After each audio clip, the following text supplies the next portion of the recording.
दोस्तों, आज की कहानी है जो होता है अच्छे के लिए। इस कहानी के सभी पात्र एवं घटनाएं काल्पनिक हैं। यह कहानी केवल मनोरंजन के लिए है। अगर कहानी आपको पसंद आए तो लाइक करें, शेयर करें और हमारे चैनल को सब्सक्राइब करें।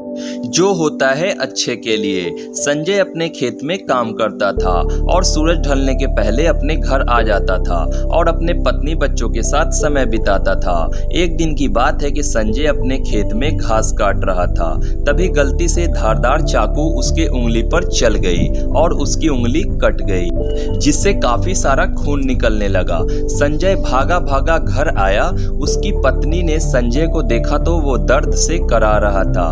पत्नी ने पूछा, क्या हुआ जी, चुप क्यों हो? तभी उसकी नजर अचानक से संजय के हाथ पर पड़ती है। संजय की पत्नी इतना सारा खून देखते ही रोने लगती है और बोलती है, क्या हो गया जी आपको, बोलते क्यों नहीं? तभी संजय बताता है कि घास काटते वक्त मेरी उंगली कट गई। उसकी पत्नी रोने लगती है और जल्दी से अपने साड़ी के पल्लू से उसके उंगली को ढक देती है ताकि ज्यादा खून ना निकले। जख्म काफी ज्यादा था। संजय की पत्नी संजय को जल्दी एक गांव के वैद्य जी के पास ले जाती है।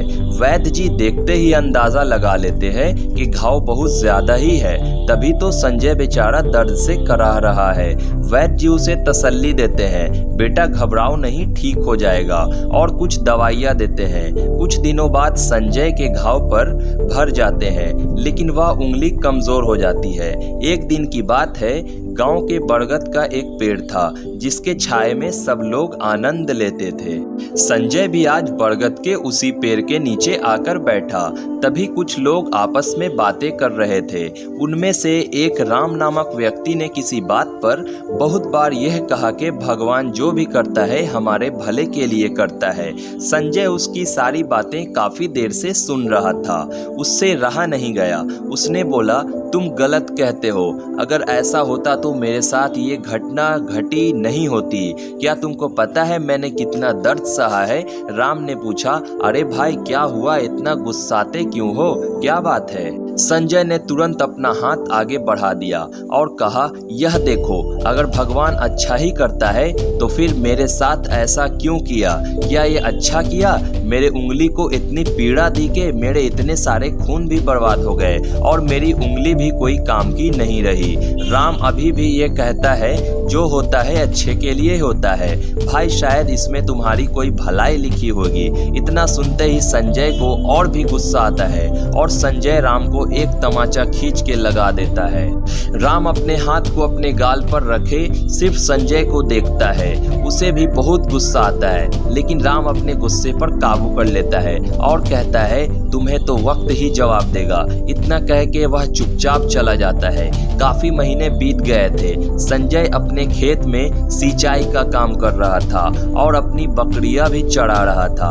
अचानक से उसकी बकरी दूसरे खेत में चली जाती है। संजय उसे पकड़ने जाता है, लेकिन वह बकरी रुकने का नाम ही नहीं ले रही थी। संजय ने उसका बहुत पीछा किया।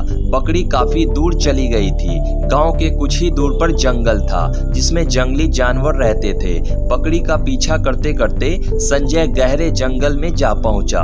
उसे ना ही उसकी बकरी दिखी और ना ही उसे दिशा का पता चल रहा था कि मुझे अपने गांव वापस कैसे जाना है। वह रास्ता भटक चुका था। तभी उसे कुछ पत्ते से लपटे लोग उसको पकड़ लेते हैं। ऐसा लग रहा था वे लोग आदिवासी थे और संजय को पकड़कर वे अपने सरदार के पास ले जाते हैं। फिर क्या था, संजय फूट फूट कर रोने लगा क्योंकि आज उसकी बलि जो चढ़ने वाली थी। जब संजय को लेकर आदिवासी अपने सरदार के पास पहुंचते हैं तो वहां पर खुशी का माहौल था, जैसे कि किसी के घर में शादी हो, नाच गाने, ढोल ताशे, और संजय को आदिवासियों को हाथों से बने पकवान परोसे जाते हैं। संजय समझ नहीं पाता कि मेरे साथ आखिरकार क्या होने वाला है। संजय डर से भगवान को याद कर रहा था। अब बारी आती है संजय को बलि देने की, लेकिन उसके पहले सरदार ने हुक्म किया कि संजय के सारे कपड़े उतार दिए जाएं। जबरदस्ती आदिवासी ने संजय को पकड़ा और सारे कपड़े छीन लिए। कपड़े इसलिए उतारे जाते हैं ताकि संजय के शरीर पर उस उसी तरीके से देख लिया जाए कि उसमें किसी भी प्रकार की त्रुटि यानी कि कोई कमी तो नहीं है। तभी एक आदिवासी की नज़र संजय की उंगली पर जाती है। वह अपने सरदार को इसके बारे में बताता है। सरदार उसकी एक उंगली तो कटी हुई है। सरदार रोने लगता है और उसके बगल में खड़े एक पुजारी कहता है, नहीं, हम ऐसा बलि नहीं चढ़ा सकते, नहीं तो हमें भीषण गर्मी, बाढ़, सुखाड़ आदि का सामना करना पड़ सकता है। इतना सुनते ही संजय रोना बंद कर देता है और उसकी बातों को ध्यान से सुनने लगता है। आदिवासियों के सरदार ने संजय को बाज़ाब्ता उसके गांव तक पहुंचाया, क्योंकि संजय को दिशा का ज्ञान नहीं था।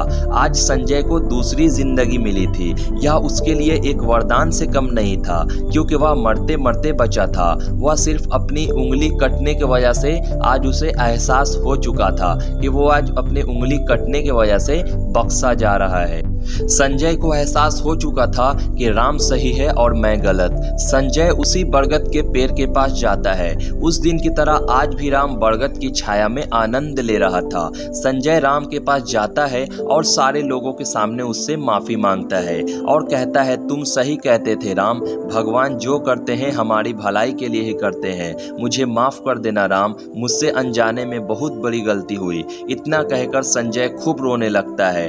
राम उसे कहता है, ठीक है संजय भाई, कोई बात नहीं, गलती इंसान से ही होती है।